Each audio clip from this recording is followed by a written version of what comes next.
sahabat terkasih dimanapun Anda berada. Salam sehat dan penuh sukacita. Bersyukurlah kita senantiasa karena begitu besar rahmat dan kasih setia Allah untuk kita semua. Senang sekali saya Laurencia Fani dapat menjumpai dan akan menemani Anda di sepanjang acara kesayangan kita, Oase Rohani Katolik edisi hari ini, peringatan wajib Santo Antonius dari Padua, seorang imam dan pujangga gereja. Telah hadir di studio bersama dengan kita Romo Carolus Putranto Trihidayat Projo. Selamat datang Romo Ut. Terima kasih Fani, sehat-sehat, penuh rahmat. Amin Romo, Romo sehat ya. Puji Tuhan. Amin Romo. Kita mulai saja ya Romo. Mari. Sahabat terkasih, kita mulai acara kita ini dengan doa pembuka yang akan dipimpin oleh Romo Uut. Silakan Romo. Marilah para sahabat Oase Rohani Katolik yang terkasih, kita masuki saat teduh. Kita mau menghadap kerahiman Allah. Mohon berkat dan tuntunannya dalam permenungan sabda pada kesempatan ini. Dalam nama Bapa dan Putra dan Roh Kudus. Amin. Allah, Bapa kami, Roh-Mu yang kudus tiada putusnya, mendorong kami untuk mempersembahkan pujian dan syukur kepadamu. Itulah sukacita dan dasar harapan kami. Dan pada kesempatan ini dalam sukacita kami sekaligus memohon rahmat-Mu untuk membantu kami membuka diri terhadap firman yang akan kami dengarkan. Utuslah firman-Mu. Ciptakanlah kami kembali sebagai ciptaan yang baru, berkat firman yang akan kami dengarkan dan kami renungkan, terutama agar kami mampu mewartakan kabar sukacita-Mu dengan penuh kerendahan hati, karena kami bukan mengandalkan kekuatan kami, tapi kekuatan dan kesetiaan-Mu.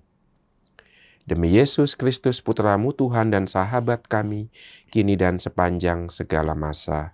Amin. Dalam nama Bapa dan Putra dan Roh Kudus. Amin. Kita mulai ya Romo. Antifon pembuka. Roh Tuhan menyertai aku. Aku diurapinya dan diutus mewartakan kabar gembira kepada kaum fakir miskin dan menghibur yang remuk redam.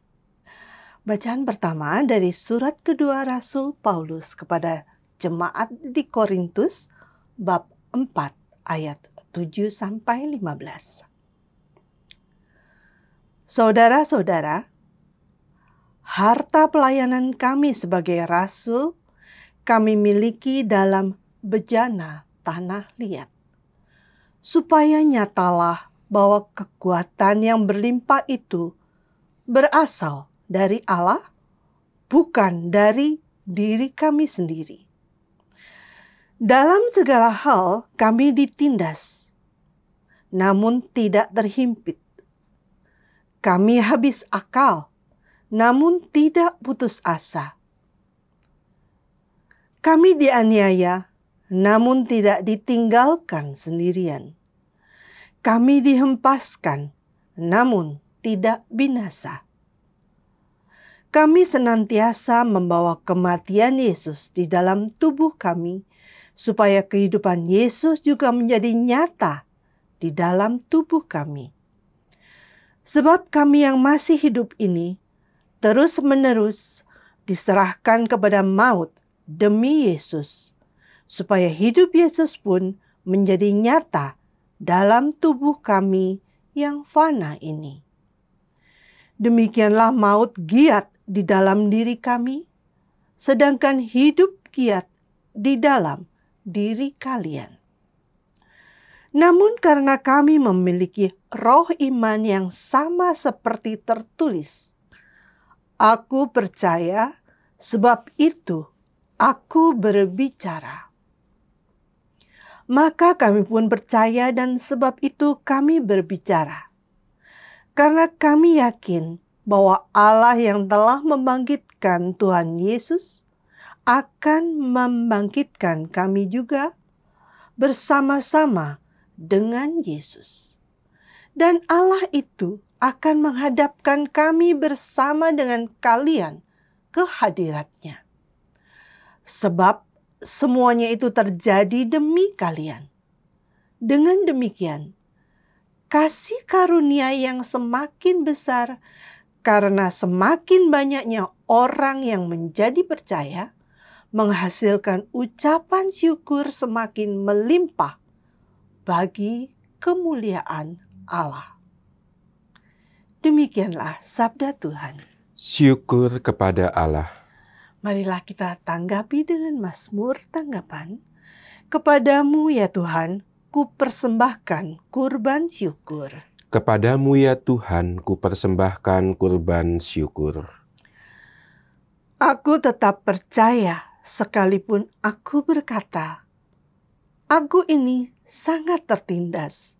Sekalipun aku berkata dalam kebingunganku, semua manusia pembohong. Kepadamu ya Tuhan, ku persembahkan kurban syukur. Sungguh berhargalah di mata Tuhan kematian semua orang yang dikasihinya. Ya Tuhan, aku hamba-Mu. Aku hamba-Mu, anak dari sahayamu. Engkau telah melepaskan belengguku. Kepadamu ya Tuhan, ku persembahkan kurban syukur. Aku akan mempersembahkan kurban syukur kepadamu dan akan menyerukan nama Tuhan. Aku akan membayar nazarku kepada Tuhan di depan seluruh umat-Nya. Kepadamu ya Tuhan, ku persembahkan kurban syukur. Bait pengantar Injil, Aleluya, Aleluya. Aleluya, aleluya. Hendaknya kalian bersinar di dunia seperti bintang-bintang, sambil berpegang pada sabda kehidupan. Aleluya, aleluya. Tuhan bersamamu Dan bersama rohmu. Inilah Injil suci menurut Matius. Dimuliakanlah Tuhan. Dalam khotbah di bukit, Yesus berkata, kalian telah mendengar sabda jangan berzina. Tetapi aku berkata kepadamu, barang siapa memandang seorang wanita dengan menginginkannya, dia sudah berbuat zina di dalam hatinya. Maka jika matamu yang kanan menyesatkan engkau, cungkilah dan buanglah. Karena lebih baik bagimu satu anggota badanmu binasa daripada badanmu seutuhnya dicampakkan ke dalam neraka. Dan jika tangan kananmu menyesatkan engkau, penggalah dan buanglah. Karena lebih baik bagimu satu anggota badanmu binasa daripada dengan badanmu seutuhnya masuk neraka. Telah disabdakan juga, barang siapa menceraikan istrinya harus memberi surat cerai kepadanya. Tetapi aku berkata kepadamu, barang siapa menceraikan istrinya kecuali karena zina, ia membuat istrinya berzina. Dan barang siapa kawin dengan wanita yang diceraikan, dia pun berbuat zina. Demikianlah sabda Tuhan. Terpujilah Kristus. Sahabat gembala yang baik dan murah hati, telah kita simak bersama firman Tuhan. Sekarang marilah kita dengarkan inspirasi yang akan dibawakan oleh Romo Uut untuk mengisi oase rohani kehidupan kita. Silakan Romo. Baik Fanny, dari bacaan pertama kita bisa menarik 2 butir penting ya, yang saya tawarkan untuk permenungan, dijadikan permenungan pada kesempatan kali ini.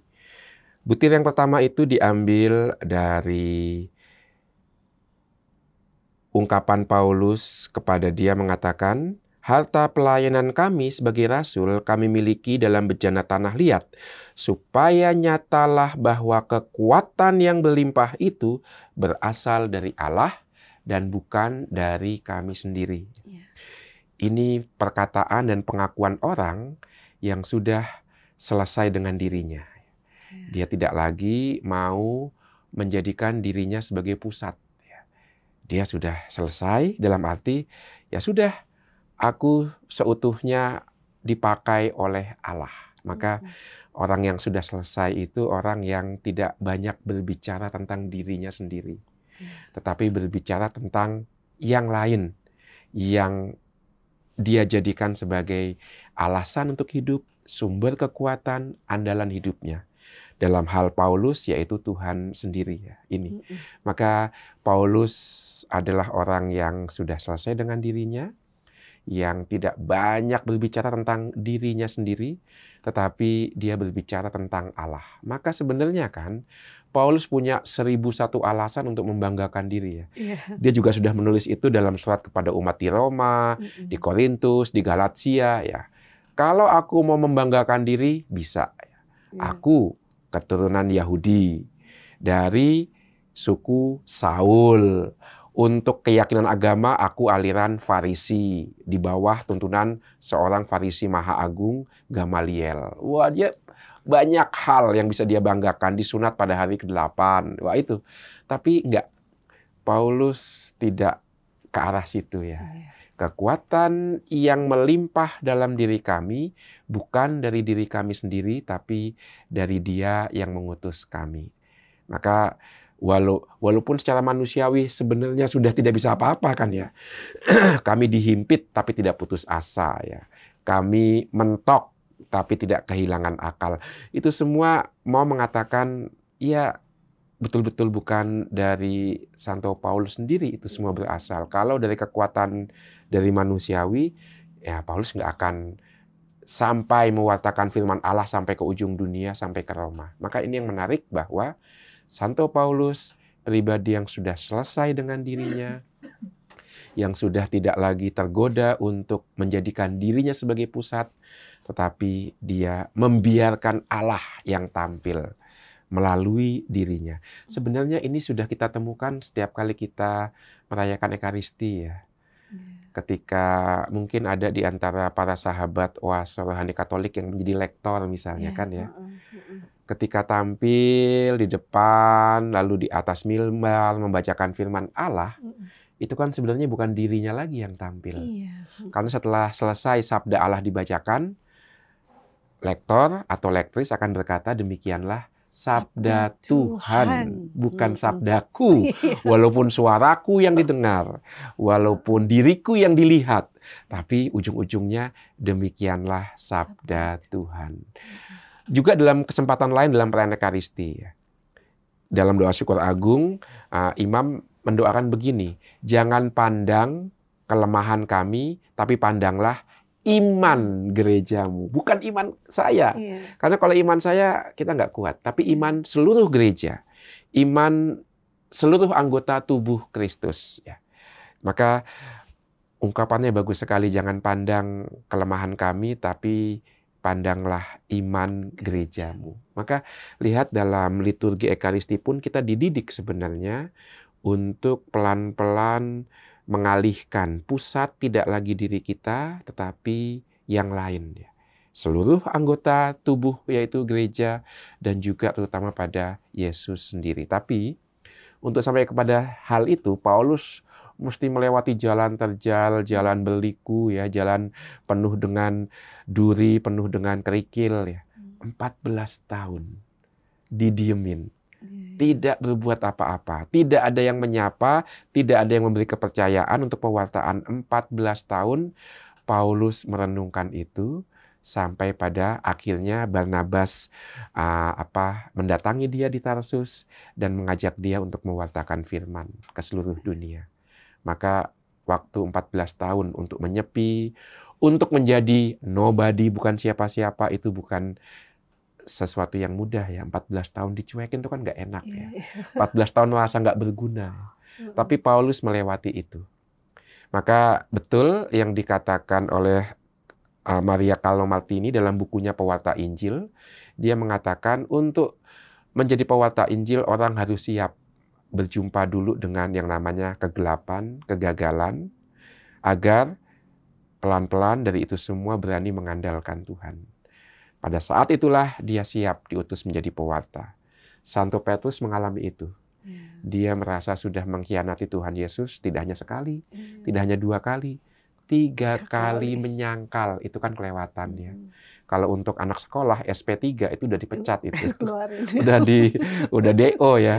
Kalau untuk karyawan juga ya. Sama. Sudah berhenti itu. Tapi Petrus lihat SP1, SP2, SP3 masih dikasih kepercayaan. Apakah engkau mencintai aku, Simon? Ya, aku mencintaimu Tuhan, gembalakanlah domba-dombaku. Karena pada momen itu Tuhan Yesus tahu Santo Petrus tidak lagi mengandalkan dirinya sendiri, tapi mengandalkan relasinya dengan Tuhan. Cinta Tuhan itu yang dia andalkan. Hanya mereka yang sudah mencintai Yesus sepenuhnya yang bisa menjadi pewarta, yang bisa memantulkan cinta Allah kepada pribadi lepas pribadi yang dia dampingi. Tapi memang tidak mudah jalannya. Dalam hal sederhana orang tua kan juga begitu ya, berproses ya.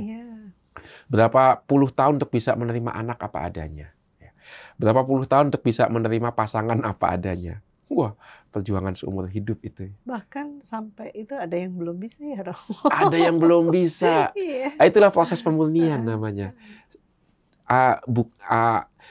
Mungkin yang penting bukan sampai kapannya, tetapi dalam perjalanan menuju sana, Tuhan memurnikan iman, harapan, dan semakin hari memampukan pribadi itu untuk semakin mengandalkan Tuhan. Itu yang paling penting ya dalam proses. Semakin mengandalkan Tuhan. Nah, itu poin yang pertama. Poin yang kedua itu dari ungkapan Santo Paulus dari surat yang sama.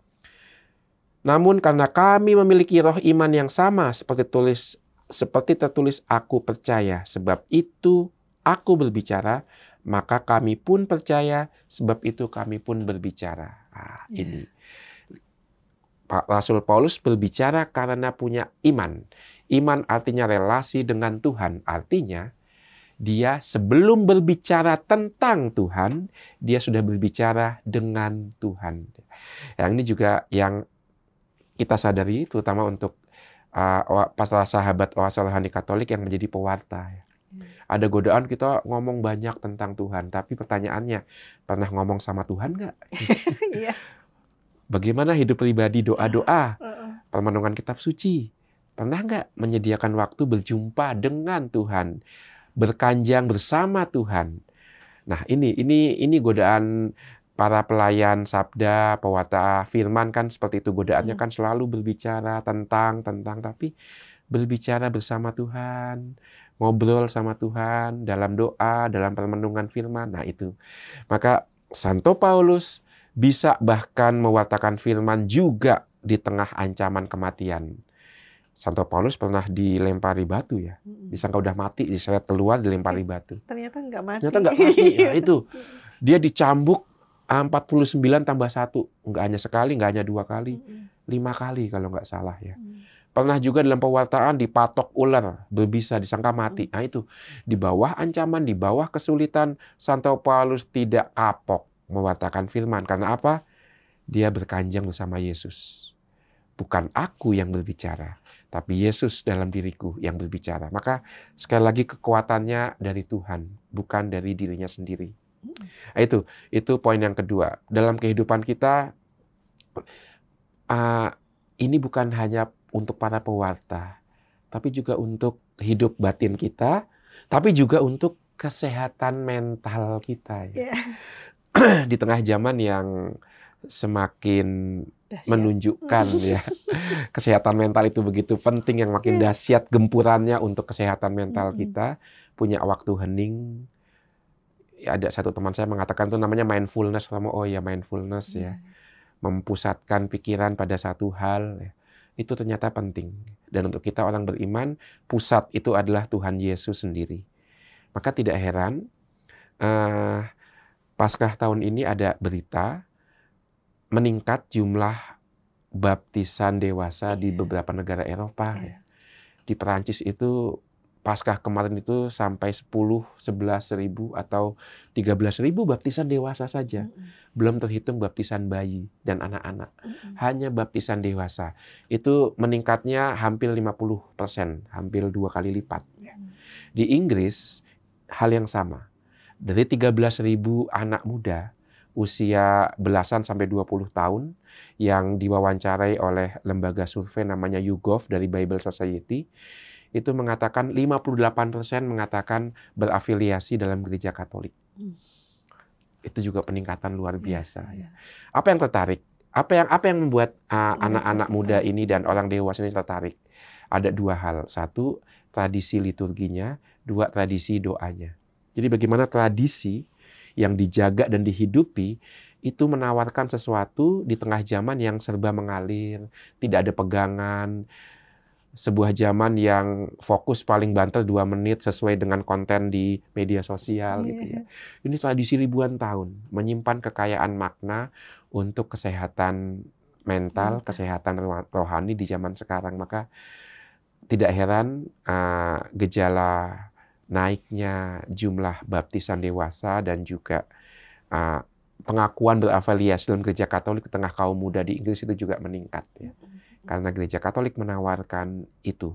Kekuatan bukan dari person per person. Kekuatan datang dari iman gereja, wahyu yang diteruskan melalui tradisi, kitab suci yang nampak dari kehidupan seluruh anggota tubuh Kristus. Maka ini tugas semua orang yang dibaptis. Untuk menyediakan waktu, mendalami imannya dalam doa dan permenungan firman. Dan ternyata itu juga dibutuhkan oleh pribadi-pribadi yang belum menjadi anggota gereja. Mereka menantikan itu, tawaran makna yang datang bukan dari secara instan, dari zaman modern, tetapi yang betul-betul berasal dari kekayaan yang begitu lama, yaitu iman kita. Itu. Ya, bagus sekali Romo. Jadi malah kita yang sudah lebih dulu dibaptis ini harus merawat itu ya Romo. Harus merawat itu panggilan, itu amanah. Ketika kita dibaptis, kita ambil bagian dalam 3 perutusan Yesus sebagai imam, raja, dan nabi. Itu panggilan semua orang yang dibaptis. Sebagai imam berdoa, menguduskan diri dan menguduskan dunia. Sebagai raja memimpin diri sendiri supaya disiplin hidupnya dan juga kemudian menggembalakan satu sama lain. Dan yang terakhir sebagai nabi ya. Mendalami firman dan kemudian bisa melihat kehendak Allah berdasarkan firman yang sudah diakrabi dalam hidup sehari-hari. Ya, itu dia. Dan terus-menerus dalam doa ya Romo. Terus-menerus dalam relasi dengan Allah, doa. Harusnya kita semua dimampukan untuk bisa berbuat seperti itu. Dimampukan. Kita menerima karunia Roh Kudus dalam pembaptisan sebagai anak-anak Allah. Dan ketika sakramen penguatan, dimampukan untuk hidup sebagai anggota gereja yang dewasa. Artinya sudah siap diutus dewasa. Itu dia. Diutus. Dan perutusan itu sepertinya yang tadi saya ambil dari kalimat Romo dari lembaga survei itu kan ya, itu mereka juga nggak serta-merta ada ya Roh Kudus turun, pasti mereka melihat ya Romo ya, yang sudah dilakukan oleh orang-orang terdekat mereka paling nggak. Betul, itu kan putusan kesaksian artinya. Maka anak-anak muda katanya sulit ya, ke gereja sulit dalam hidup rohani, siapa bilang? Ternyata dari 13.000, 58% mengatakan aktif dalam tradisi liturgi dan tradisi meditasi gereja Katolik. Inggris loh. Yang kurang maju apa coba? Ya kan? Jadi ini menambah satu sisi harapan, anak muda juga punya keinginan itu. Yang kedua, sebuah tanggung jawab. Tadi seperti yang dikatakan Fani ya. Perutusan melalui kesaksian hidup sebagai orang beriman. Jadi berjalan itu mau ya sukses ya Peziarah Pengharapan ini. Wah itu dia, puji Tuhan. Romo kita break sejenak ya di sesi yang pertama ini. Sahabat terkasih, kita break sejenak di sesi yang pertama ini. Jangan kemana-mana, tetap di tempat Anda. Kita jumpa lagi di sesi yang kedua.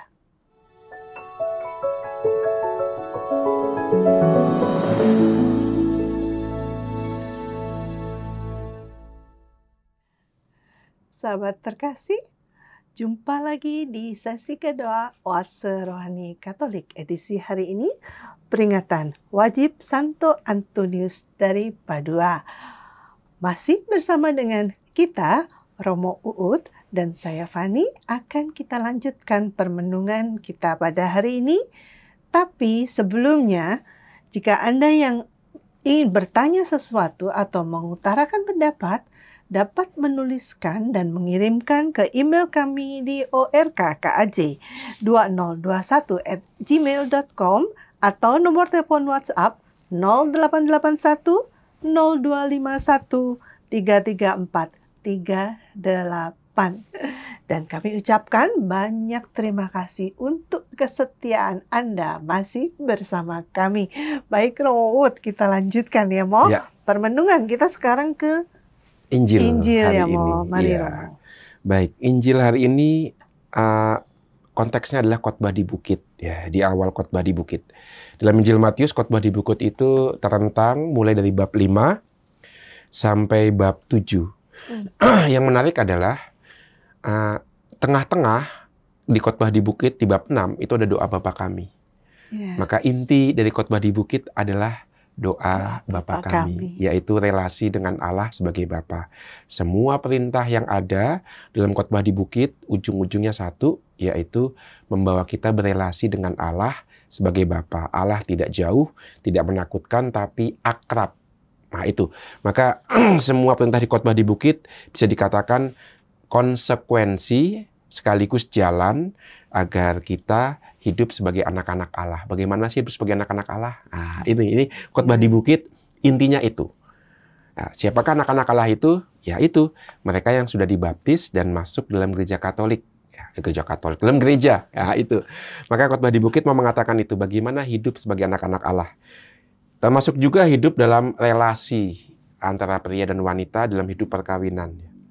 Maka dalam perkawinan, sekali lagi, baik laki-laki maupun perempuan mewujudkan panggilan hidup sebagai anak-anak Allah melalui relasi suami istri. Maka pusatnya bukan lagi saya, bukan lagi kamu, tetapi Allah sendiri ya, yang memanggil kita untuk mewujudkan panggilan sebagai anak-anak Allah melalui hidup suami istri. Maka ini perlu digarisbawahi karena kalau kita ingat yang dikatakan Bapak Paus Fransiskus ya, bahwa panggilan berkeluarga tidak lebih rendah daripada panggilan sebagai kaum berjubah, entah sebagai hierarki, klerus, atau juga biarawan-biarawati. Enggak, panggilannya itu sama. Jadi kita selevel nih, Romo. Kita selevel. Baptisan kita martabatnya sama. Mengangkat Fani sebagai anak Allah, mengangkat saya juga sebagai anak Allah. Sama loh kita loh. Ya cuman sekarang aja beda. Saya sebagai pembicara, Fani sebagai host. Putih dan hitam. Iya, putih dan hitam juga kan. Semoga tidak mewakili hati. Tidak mewakili hatinya. Tapi bagus nih kontras ini ya. Jadi ada variasi. Belakang kita juga putih dan hitam. Cocok gitu. Jadi itu. Maka walaupun ada perbedaan peran, ya saya sebagai imam menjadi pembicara, Fani sebagai host gitu ya, sebagai umat awam, tetapi martabat baptisannya sama. Setiap orang yang dibaptis dipanggil untuk mengungkapkan hidup anak-anak Allah dengan satu dan lain cara. Nah itu, jadi ini sama sebenarnya. Nah, terkait dengan hidup berkeluarga, hidup perkawinan dikatakan jangan berzinah, kata Tuhan Yesus. Yesus mengutip dari Perjanjian Lama. Yesus mengutip dari kitab Taurat, ya, kitab hukum. Ya. Jangan berzinah. Tetapi Tuhan Yesus mau mengatakan untuk sebagai anak-anak Allah tidak cukup di situ. Lebih radikal lagi ya. Jangan berzinah itu untuk bangsa Israel yang sebenarnya itu kan disiapkan untuk kelahiran anak-anak Allah yaitu gereja. Maka sebagai anak-anak Allah kita diundang untuk hidup lebih radikal lagi. Tidak cukup jangan berzinah, karena jangan berzinah itu kan sudah praktek ya. Jangan melakukan hubungan seksual di luar pernikahan dengan pasangan yang bukan suamimu atau bukan istrimu. Itu kan jangan berzinah. Tapi Tuhan Yesus, anak-anak Allah tidak boleh berhenti pada perbuatannya. Mari kita lihat lebih dalam lagi, mulai langsung masuk ke hati. Dari motivasi, dari keinginan, dari kecenderungan. Dalam Injil Markus juga dikatakan begitu. Dari hatilah kemudian muncul segala keinginan yang jahat, yang buruk. Maka Tuhan Yesus tidak berkata, jangan berhina saja, tetapi aku berkata kepadamu, barang siapa memandang seseorang dengan menginginkannya, dia berbuat zina dalam hatinya. Mulai dari pandangan, mulai dari mata. Itu. Karena memang godaan mulai dari mata ya. Iya, bling bling bling. Ya itu dia. Jadi bling bling bling itu ya. Iya. Bling bling itu penggemarnya Blackpink, namanya Bling. Iya. Iya, jadi mulai dari mata betul ya. Kalau kita lihat godaan Adam dan Hawa ketika dia digoda untuk makan buah terlarang, buah pengetahuan. Itu kan mulai dari mata. Kelihatannya enak dimakan dan buah itu baik. Ya, jadi mulai dari mata. Yesus juga punya godaan yang sama ketika itu ya. Ketika dia dibawa ke mana? Ke atas dan diperlihatkan semua kecantikan, keindahan, kekayaan dunia. Diperlihatkan dengan mata. Maka betul ada ungkapan mata itu jendela jiwa. Maka hati-hati dengan mata kita. Iya. Awal godaan itu dari mata. Nah, ini terutama penting untuk kita yang hidup di zaman digital ya, media sosial. Yuk difilter apa yang kita lihat. Yuk. Gampang banget ya, Romo. Gampang banget itu. Waduh, saya kemarin dapat curhatan dari seorang prodiakon malah ya di WhatsApp grup itu. Wah, itu sampai ada yang mengatakan tolong difilter isinya untuk WhatsApp grup para prodiakon juga ya. Nggak semua konten bisa masuk di situ. Ingat loh kita prodiakon lah itu. Entah itu yang berwujud audiovisual maupun juga yang berwujud teks, berita-berita yang mungkin juga kalau belum diverifikasi kebenarannya ya jangan di-share ya. Itu maka betul dari mata turun ke jempol ya. Nah, ini kan dari mata turun ke hati, sabda Tuhan, kita enggak dari mata turun ke jempol. Kita langsung menanggapi atau langsung meneruskan. Maka cepat banget ini ya. Cepat sekali itu kayak spontan. Iya, harus direm. Harus ada filter antara mata dengan jempol. Bahkan sebelum sampai ke mata juga harus sudah difilter ya. Ya itu sedikit intermezzo. Kemarin saya ketemu sama keponakan saya dan bermain apa namanya itu jempol begini ya. Game yang pakai jempol. Keponakan saya begitu kuat jempolnya. Padahal masih kecil ya. Oh, sering mencet apa HP atau tablet. Jadi jempolnya itu olahraga jempol, dia sangat kuat gitu kan ya. Nah, jempol kita dan mata kita perlu disfilter kalau kita bercermin dari firman Tuhan hari ini. Semua bermula dari mata sampai ke hati. Maka perzinahan tidak berhenti pada perbuatannya, itu nanti buahnya. Tapi sebelum sampai ke sana sudah dipangkas mulai dari mata dan hati. Kenapa nggak menstop distributor dosa itu ya, mulai dari pangkalnya yaitu mata dan keinginan yang munculnya dari hati. Maka Tuhan Yesus tidak hanya membuat kita lebih radikal dalam arti lebih dalam, tapi juga memang semua berasal dari hati. Kalau apapun itu, kalau hatinya itu baik, ya, maka itu juga bisa menjadi baik semua yang dilihat. Maka Tuhan Yesus mau mengundang kita rendah hati. Hati kita itu masih lemah. Ingat bacaan pertama tadi ya. Harta surgawi ini kami simpan dalam bejana tanah liat. Maka Yesus mengingatkan kita, daging itu lemah. Ya, maka yuk kita mulai dari menjaga hati. Menjaga hati juga mulai dari menjaga mata. Apa yang kita lihat, apa yang kita baca. Itu. Maka berzinah itu mulai dari dalam hati, bukan semata-mata ujuk-ujuk langsung ke aktusnya, ke perbuatannya. Tapi ada yang cukup membingungkan mungkin untuk para sahabat oas rohani yang terkasih ya. Yaitu jika matamu membuat kamu berdosa, cungkilah. Jika tangan kananmu penggalah. Waduh, seram sekali. Habis nanti anggota badan kita ya. Apa maksudnya? Ada dua. Yang satu negatif, yang satu positif. Yang positif, kebangkitan badan. Bahwa nanti kita semua akan dibangkitkan. Dan kita akan mengalami sukacita, tidak hanya jiwa kita, tapi juga badan kita. Maka badan kita diperhitungkan. Maka keselamatan tidak hanya perkara roh, jiwa, tapi juga badan. Maka merawat badan itu punya makna rohani. Merawat badan itu tentu dengan olahraga, tentu juga dengan makan makanan yang sehat. Namun merawat badan itu juga dengan menseleksi apa yang kita dengar, apa yang kita lihat, ya. Karena badan tidak hanya badan, tapi juga sampai kepada jiwa. Nah itu, maka merawat badan juga ada hubungannya dengan apa yang kita lihat, apa yang kita dengar. Beda loh mendengarkan musik halus, musik meditatif, ya. Itu juga memberikan rangsangan tertentu kan kepada pikiran kita, ya. Betul. Jadi tenang. Lagi tenang, ya. Jiwa kita juga tentram, ya. Dan kemudian jiwa yang tentram juga melahirkan badan yang lebih sehat lagi. Maka ada timbal baliknya itu. Maka tidak cukup olahraga, tidak cukup menjaga makan makanan, tapi juga kita seleksi apa yang masuk ke dalam telinga kita, dan dari masuk ke telinga mempengaruhi pikiran kita. Yuk kita seleksi apa-apa yang kita dengarkan dan kita lihat. Bapak Paus Fransiskus itu sangat bagus memberikan contohnya dalam Exsultate, Gaudete et Exsultate. Jika ada kumpulan, dikatakan persis ibu-ibu gitu ya. Lalu mulai pembicaraan itu ngomongin orang lain bergosip, seorang ibu mundur. Itu selangkah lebih maju dalam kekudusan. Menseleksi apa yang kudengar. Supaya tidak masuk ke pikiran nanti mempengaruhi badan. Itu juga ternyata ada pengaruhnya. Menjaga badan, menjaga kesehatan, itu juga menseleksi apa yang kita lihat, apa yang kita dengar. Maka memotong tangan, mencungkil mata itu bukan dalam arti harafiah. Mari kita seleksi apa yang kita lihat. Mari kita pertimbangkan masak-masak apa yang mau kita buat. Itu maksudnya seperti itu. Sebelum terlambat, badan kita diperhitungkan untuk kehidupan abadi. Iya, amin Romo.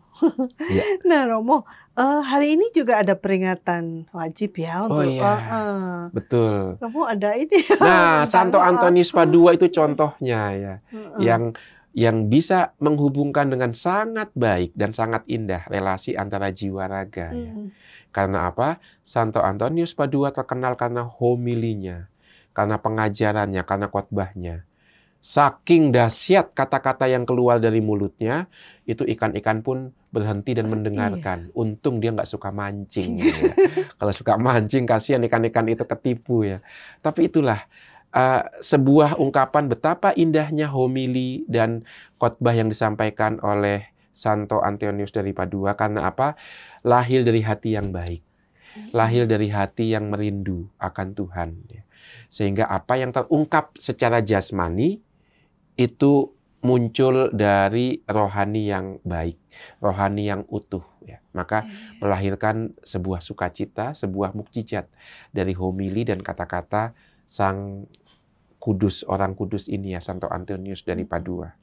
Beliau juga membela kesatuan antara kehadiran fisik Yesus dalam Sakramen Maha Kudus dengan kehadirannya yang sakramental. Ya. Santo Antonius Padua juga membela itu. Mengingatkan kita, sekali lagi, kesatuan jiwa raga. Ya. Juga dalam hubungan suami istri. Ya. Tidak hanya soal fisik, tidak hanya soal rohani, tapi dua-duanya. Ya. Maka Tuhan Yesus menggunakan relasi suami istri dalam bacaan Injil hari ini untuk tujuan yang lebih luas lagi, yaitu relasi jiwa dan raga setiap orang beriman. Seperti halnya relasi suami istri yang begitu intim sampai menyatukan jiwa raga keduanya, demikian juga jiwa raga setiap orang beriman. Mari dijaga keutuhannya, mulai dari badan sampai kepada jiwa. Jiwanya terjaga, yang keluar dari badan juga yang baik-baik. Seperti Santo Antonius Padua. Dengan menjaga mulai dari badan, ya, jiwa kita juga terjaga. Mulai dari seleksi dari apa yang kita lihat, apa yang kita dengar, dan apa yang kita buat. Untuk kesehatan jiwa, kesehatan rohani kita. Ya. Amin. Amin. Oh, pasti kita dimampukan untuk buat itu Pasti semua dimampukan, ya. Jadi ingat untuk menjaga ya Romo ya. Mulai dari melihat, mendengar, dimasukin dulu ke hati, jempol direm dulu. Itu dia. Ya, betul. Itu seperti membuat alur alur air untuk sampai kepada sawah gitu ya. Itu kalau bagus ya tas sampai ke sawah. Kalau nggak bagus ya nanti rahmatnya kebuang kemana-mana itu. Iya, Romo. Dan kita pasti dimampukan karena rahmat Allah terus rahmat Roh Kudus sebagai anak-anak Allah yang sudah kita bahas tadi, betul. Romo, terima kasih loh. Sama-sama. Bagus sekali. Sahabat Oase Rohani Katolik yang dikasihi Tuhan, kita sudah sampai di penghujung acara. Acara ini kita tutup dengan doa dan mohon berkat dari Romo Uut. Silakan Romo. Mari kita masuki saat teduh kembali. Kita mau bersyukur atas firman yang sudah kita terima dari tangan Allah sendiri. Dalam nama Bapa dan Putra dan Roh Kudus. Amin.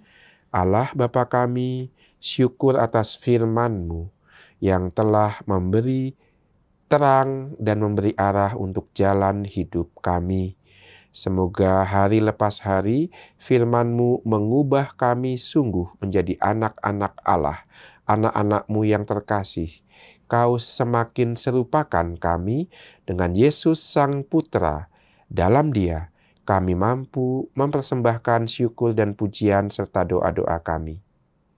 Seturut teladan Santo Antonius Padua, yang secara indah dan harmonis menyatukan jiwa dan raganya untuk pewartaan kabar sukacitamu.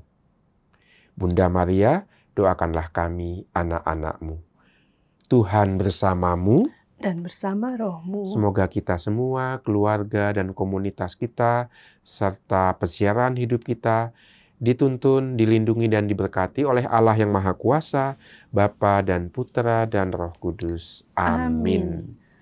Terima kasih sangat Romo. Sama-sama Fani.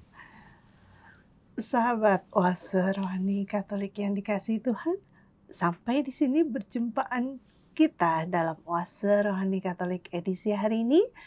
Limpah terima kasih kami ucapkan. Romo Uut dan saya Fani pamit undur diri. Sampai jumpa di kesempatan berikutnya. Salam damai.